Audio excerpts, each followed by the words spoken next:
Uniform circular motion क्या होता है? सर्कुलर मोशन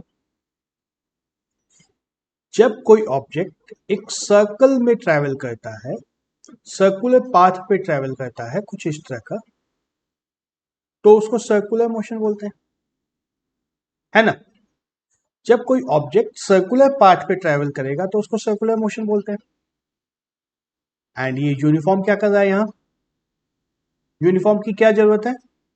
यूनिफॉर्म मोशन कब होता है? यूनिफॉर्म मोशन कब होता है?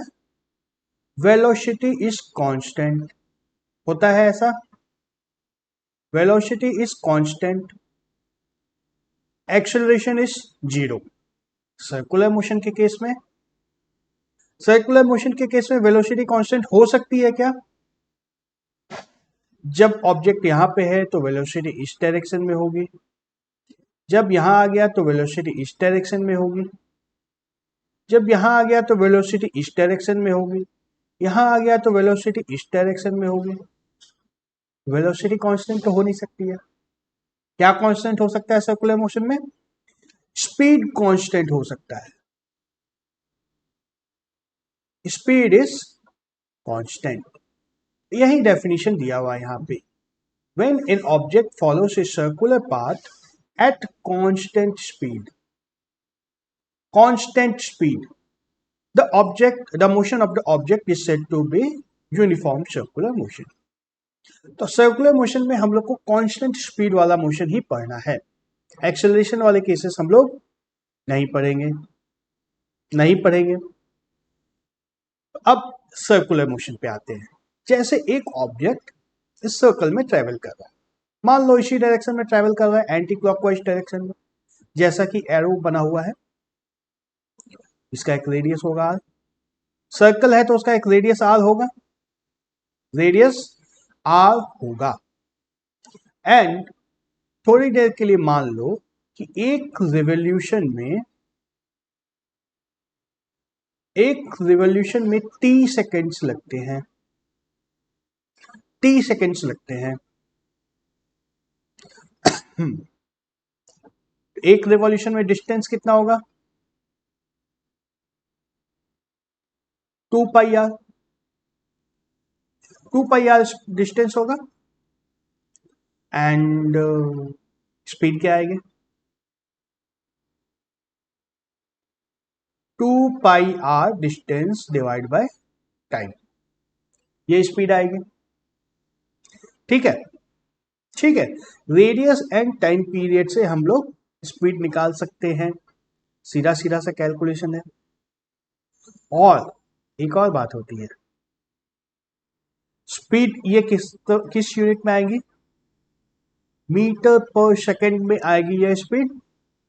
और अगर एंगल नापे हम लोग, अगर एंगल का मेजरमेंट करें तो भी तो कुछ कर सकते हैं हम लोग मेजरमेंट, एंगल का, एंगल का मेजरमेंट भी हो सकता है। तो जब एंगल ये 2 पाई कवर होगा तो एक रेवोल्यूशन कंप्लीट हो जाएगा, है ना? Angle 2 pi will give you 1 revolution, 1 revolution. ठीक है, तो एंगल से अगर मेजर करें, एंगल से मेजर करें angular speed, angular speed, angular speed मतलब angle covered per unit time, angular speed, ये किसके बराबर होगा? एंगल, एक रिवॉल्यूशन में एंगल कितना बना है? 2 पाई। टाइम कितना लगा है? टी। ये एंगुलर स्पीड को हम लोग बोलते हैं, सिंबल देते हैं ओमेगा, ओमेगा। और ये लीनियर स्पीड का तो सिंबल वेलोसिटी वी होता है, वेलोसिटी वी होता है। तो अब देखो, देखो अब एंगुलर स्पीड सर्कुलर मोशन में जब कोई ऑब्जेक्ट चल रहा है ओमेगा, ओमेगा का एंगुलर स्पीड क्या हुआ? 2 pi divide by T. And linear speed कितना हुआ? Velocity 2 pi into R divide by T. तो यदि इस ओमेगा को आर से मल्टीप्लाई कर देंगे तो क्या मिलेगा? 2 pi divide by T into R, that is equal to 2 pi R divide by T, that is equal to velocity. Velocity जो होता है ये किसके बराबर होता है? Omega into R. Omega is the angular speed and R is the radius. तो omega का यूनिट क्या होता है? रेडियंस पर सेकेंड।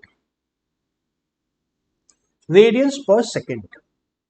ठीक है, ठीक है।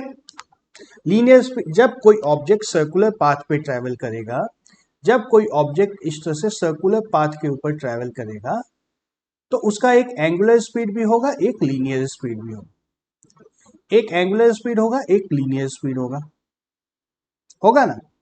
लीनियर स्पीड फिक्स्ड हो सकता है, जो कि 2πr डिवाइड बाई टी आएगा। एंगुलर स्पीड भी फिक्स हो सकता है, 2π डिवाइड बाई टी होगा। एंड इन दोनों के बीच में एक रिलेशन भी होता है, velocity is equal to angular velocity into radius of the circular path. Simple, चीजें सिंपल ही होती है। एक चीज और देखना है हमें, हमने बात की कि वेलोसिटी तो चेंज होती जाएगी हर जगह। हर जगह पे वेलोसिटी चेंज हो रही है। अभी इधर है, फिर इधर होगी, फिर इधर होगी, फिर इधर होगी, थोड़ी देर के बाद इधर हो जाएगी, फिर चेंज होते होते धीरे धीरे वेलोसिटी इधर हो जाएगी, इधर हो जाएगी। एक्सेलरेशन क्या होगा? Acceleration is not equal to zero, ये तो होगा कम से कम। एक्सेलरेशन जीरो के बराबर नहीं होगा, जीरो के बराबर एक्सेलरेशन नहीं हो सकता है। एक्सेलरेशन क्या होता है? वेलोसिटी तो हमने निकाल दिया ये। एक्सेलरेशन क्या होता है?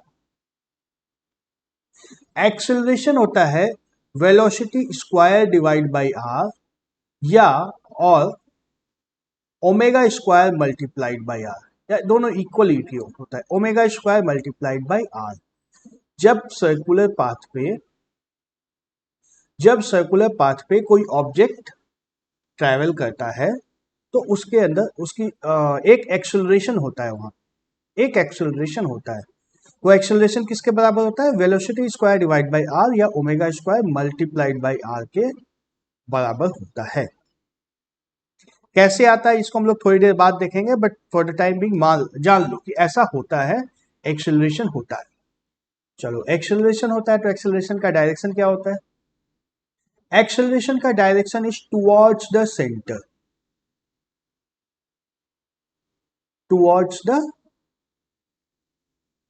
सेंटर। यदि ऑब्जेक्ट यहां पर है तो एक्सेलरेशन इस डायरेक्शन में है, जब ऑब्जेक्ट यहां पर है तो एक्सेलरेशन इस डायरेक्शन में है, जब ऑब्जेक्ट यहां है तो एक्सेलरेशन इस डायरेक्शन में है, and so on. Acceleration is always towards the centre. And velocity किस डायरेक्शन में होती है?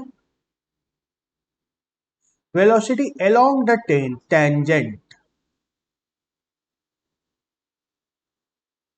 वेलोसिटी जो होती है अलोंग द टेंजेंट, यहाँ पे टेंजेंट इसी डायरेक्शन में जाएगा, इसी डायरेक्शन में जाएगा टेंजेंट।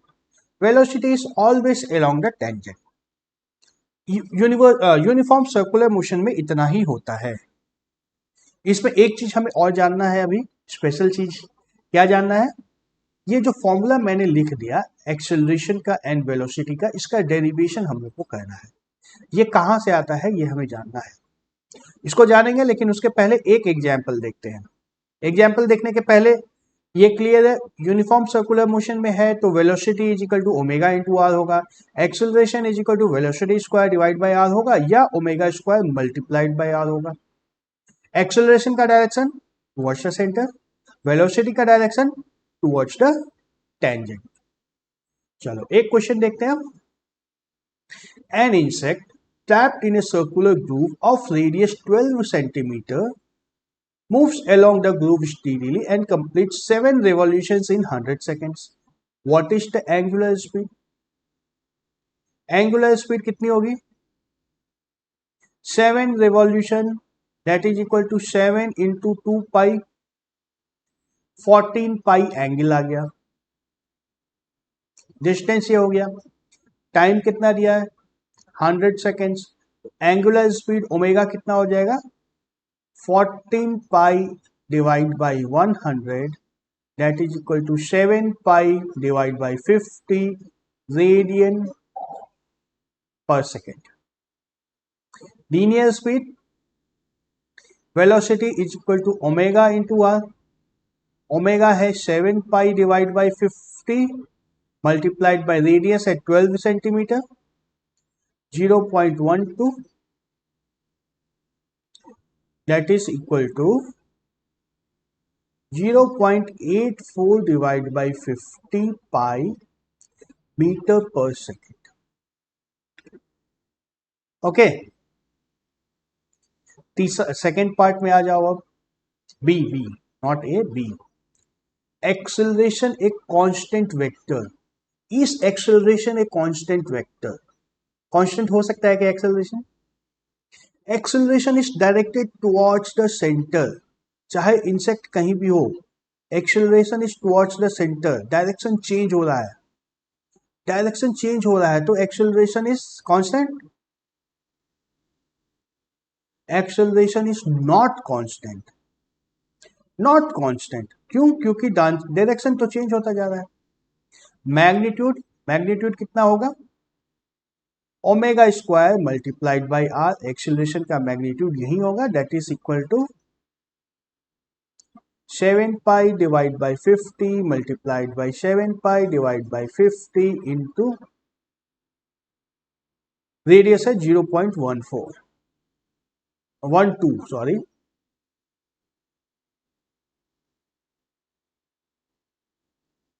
12। पाई की वैल्यू 22/7 लोगे तो ये कट कर 22 आ जाएगा। क्या आएगा? 22 इंटू 22 इंटू 0.12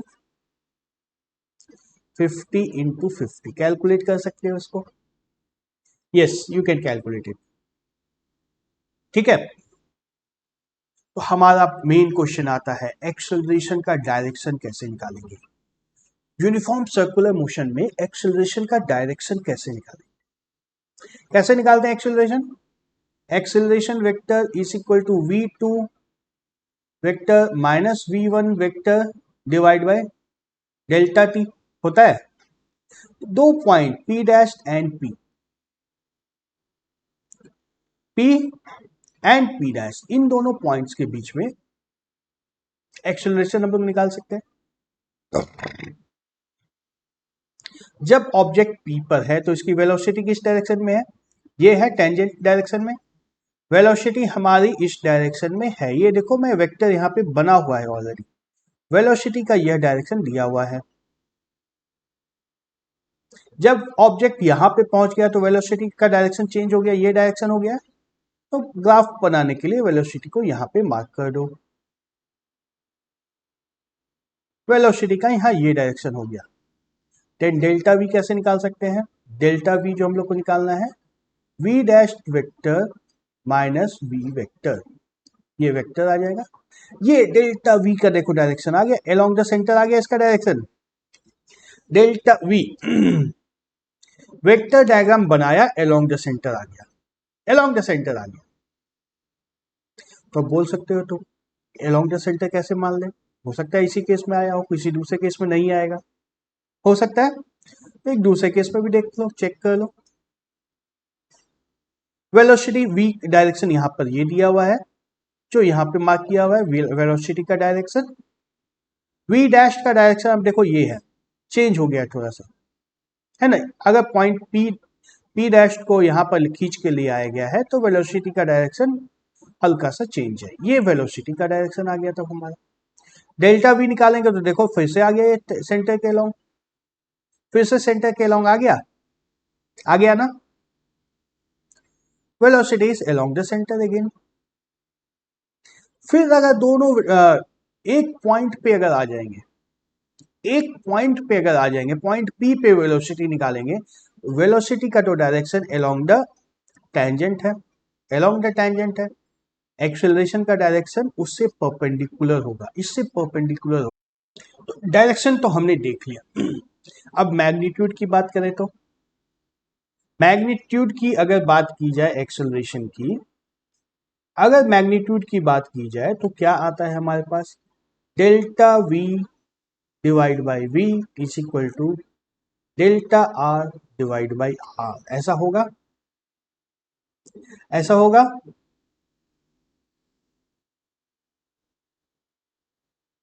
होगा ना।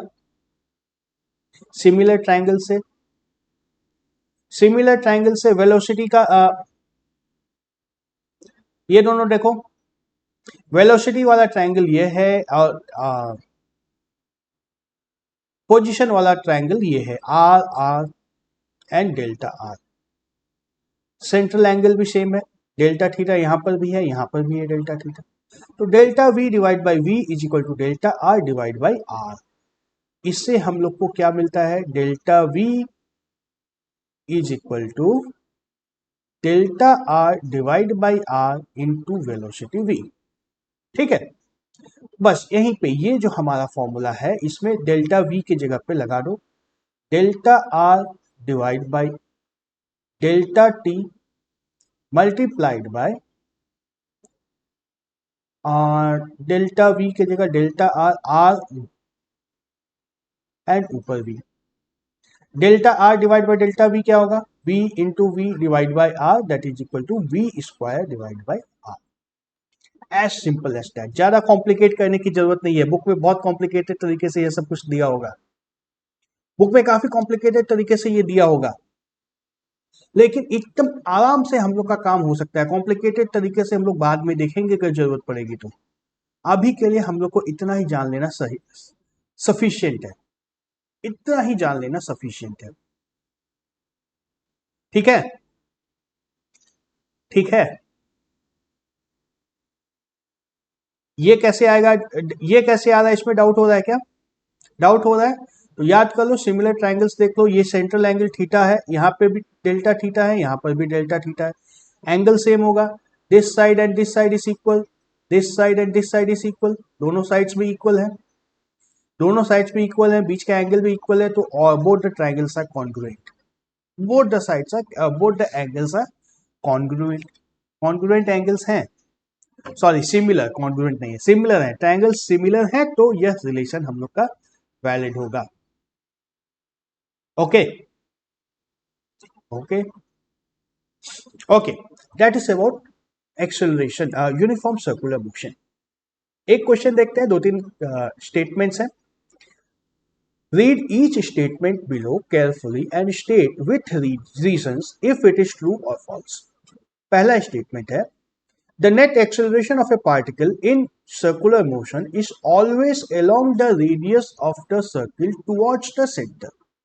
True होता है ना, यहाँ पर भी टुवर्ड्स द सेंटर एक्सेलरेशन आया था, ये डेल्टा भी टुवर्ड्स द सेंटर आया था, यहाँ भी डेल्टा भी टुवर्ड्स द सेंटर आया था, यहाँ पर भी टुवर्ड्स द सेंटर आ गया एक्सेलरेशन। तो net acceleration is along the radius towards the center. दूसरा part, velocity vector of a particle at a point is always along the tangent to the path of the particle at that point. True. Velocity is always along the tangent. Object circle चाहे कहीं object circle पे चाहे कहीं भी पहुंच जाए, velocity is always along the tangent. तीसरा, the acceleration vector of the particle in uniform circular motion averaged over one cycle is a null vector. होगा ना, होगा ना। पूरे सर्कल पे अगर एवरेज निकाल दें एक्सेलरेशन का, पूरे सर्कल पे एक्सेलरेशन का एवरेज निकाल दें तो जीरो हो जाएगा हर हर जगह। जैसे एक्सेलरेशन वेक्टर अगर अभी यहां पर है, इस डायरेक्शन में है, तो कभी यहां पर भी होगा, अगर यहां पर है तो कभी यहां पर भी होगा। सिमेट्रिक है, चारों तरफ से ऐड होने के बाद ये जीरो हो जाता है। तो this is also true. Okay okay, next video में कुछ हम लोग एग्जाम्पल्स और देखेंगे इसके बारे में। Till then bye bye.